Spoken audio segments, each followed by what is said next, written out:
बिस्मिल्लाहिर्रहमानिर्रहीम। अस्सलाम वालेकुम। खुश रहें, आबाद रहें, जहाँ भी रहें हैप्पी रहें और हेल्दी रहें। तो मैं हूँ फ़ायज़ा और वेलकम करती हूँ आपको चटपटे पकवान में। तो आज जी चटपटे पकवान में बना रही हूँ मैं लाहौर की मशहूर बट कढ़ाई। लक्ष्मी चौक पे ये कढ़ाई बहुत ही फेमस है और बहुत दूर दूर से लोग इसे खाने के लिए आते हैं और बहुत ही टेस्टी बनती है और इसे देसी मुर्ग से तैयार किया जाता है। तो चलें जी, आज इसी रेसिपी को अपने घर में तैयार करते हैं और अपने घर में मौजूद मिसालों से इसे तैयार करेंगे। 4 से 5 मिसालें इसमें डलेंगे और ये ज़बरदस्त और बेहतरीन सी कढ़ाई हम अपने घर में तैयार करेंगे। तो आपने करना ये है कि वीडियो को एंड तक देखना है और अगर वीडियो अच्छी लगे तो प्लीज़ लाइक करें और चटपटे पकवान को सब्सक्राइब भी कर लें। तो चलें जल्दी से चलते हैं अपने किचन में और बनाते हैं ये लजीज बट कढ़ाई।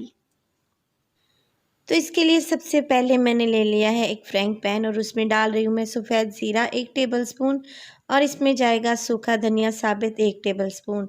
अब मैंने फ्लेम को ऑन कर दिया है और इसको ड्राई रोस्ट करेंगे तकरीबन 1 मिनट के लिए। जब अच्छी सी खुशबू आने लगे तो आपने चूल्हा बंद कर देना है।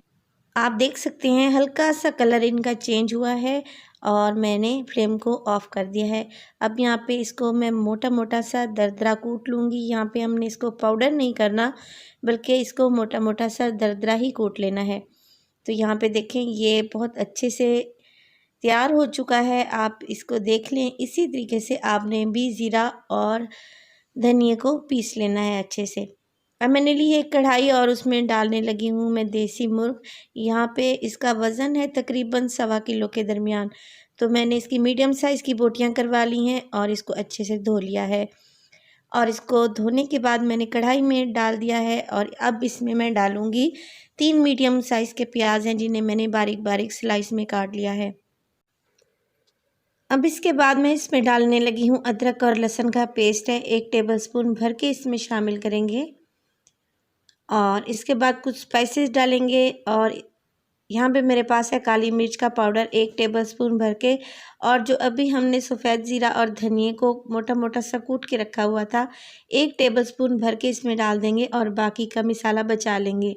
1 टीस्पून नमक डालने लगी हूँ ताकि जो हमारा चिकन है देसी मुर्ग है अच्छे से गल जाए।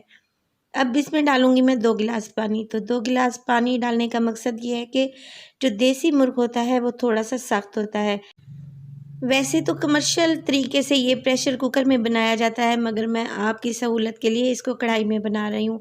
अगर आप प्रेशर कुकर इस्तेमाल करना चाहते हैं तो आप इसको 20 मिनट के लिए वेट पे लगा दें। तो अब मैंने ले लिए हैं 4 से 5 टमाटर जिन्हें मैंने हाफ़ से कट कर लिया है।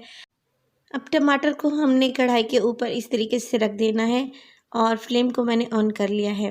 अगर आप प्रेशर कुकर में बना रहे हैं तो आपने टमाटर को बारीक बारीक काट के प्रेशर कुकर में डाल देना है। तो तकरीबन 5 मिनट तक हम इंतज़ार करेंगे जब तक कि ये टमाटर सॉफ़्ट नहीं हो जाते। तो ये देखें 5 मिनट गुजर चुके हैं और टमाटर सॉफ़्ट हो चुके हैं। अब हम ये करेंगे कि इनकी स्किन उतार लेंगे। ये देखें बहुत ही आराम से स्किन इनकी उतर रही है। तो इसी तरीके से सारे टमाटर की स्किन मैंने उतार लेनी है। इससे ये होगा कि कढ़ाई की लुक भी अच्छी आएगी और इन्हें गलने में आसानी होगी। तो ये देखें दोबारा से मैं इसको कवर लगा दूँगी और तकरीबन 30 मिनट के लिए मैं इसको पकने के लिए छोड़ दूँगी जब तक चिकन अच्छे से टेंडर नहीं हो जाता। तो देखें 30 मिनट गुजर चुके हैं। चलिए चेक करते हैं कि हमारी बट कढ़ाई कहाँ तक पहुँची। तो माशाल्लाह से देखें टमाटर और प्याज इसमें गायब हो चुके हैं और बिल्कुल मैश हो चुके हैं और जो चिकन था हमारा वो भी अच्छे से गल गया है। आपने चिकन को इतना ज़्यादा सॉफ्ट नहीं कर लेना कि वो बिल्कुल रेशा हो जाए। अब इस स्टेज पे मैं डाल रही हूँ इसमें मोटी कुटी हुई लाल मिर्च 1 टीस्पून और दही को मैंने अच्छे से फेंट लिया है और दही इसमें डालने लगी हूँ मैं 1 कप के बराबर। अब हमने करना ये है कि फ्लेम को हाई कर लेना है और इसको हमने यहाँ पे भून लेना है जब तक कि दही का पानी खुश्क नहीं हो जाता। तो यहाँ पे फ्लेम को मैं हाई कर दूँगी और इसके साथ साथ ही मैं इसमें डालने लगी हूँ 1 कप मेरे पास है घी का। अगर आप चाहें तो ऑयल भी इस्तेमाल कर सकते हैं मगर बट कढ़ाई देसी घी में तैयार की जाती है तो मैं यहाँ पे घी का इस्तेमाल कर रही हूँ। तो दही का पानी भी साथ साथ खुश्क होता रहेगा और ये हमारी बट कढ़ाई भी अच्छे से भुन जाएगी। तो तकरीबन 5 से 7 मिनट लगेंगे हमें इसे भूनते हुए, और मैंने फ्लेम को हाई कर दिया है। और इस दौरान मैं ये करूँगी कि 4 अदद मेरे पास हैं हरी मिर्चें, जिनकी डंडी मैंने निकाल दी है। हरी मिर्च डालने से इसका टेस्ट बहुत ही ज़बरदस्त आता है। तो साबित हरी मिर्चें मैंने इसमें डाल दी हैं, और देखें इसको मैं भून रही हूँ हाई फ्लेम पे। तो वीडियो देखने के साथ साथ आप लोगों से गुजारिश है कि वीडियो को लाइक किया करें और चटपटे पकवान को सब्सक्राइब भी कर दिया करें। तो ये देखें ऑयल ऊपर आने लगा था, तो अब बचा हुआ मसाला जो अभी मैंने बचा के रखा हुआ था धनिया और सफ़ेद ज़ीरे का, वो मैंने इसमें शामिल कर दिया है बिल्कुल एंड में। तो दही का पानी खुश्क हो चुका है, हमारा घी भी ऊपर आ चुका है, और हमारी बट कढ़ाई भी बिल्कुल तैयार है। हल्का सा मैंने इसमें डाला है बारीक कटा हुआ अदरक और बारीक कटा हुआ धनिया डाल दिया है, और थोड़ा सा बचा लिया है ताकि हम इसको गार्निश के तौर पर इस्तेमाल कर सकें।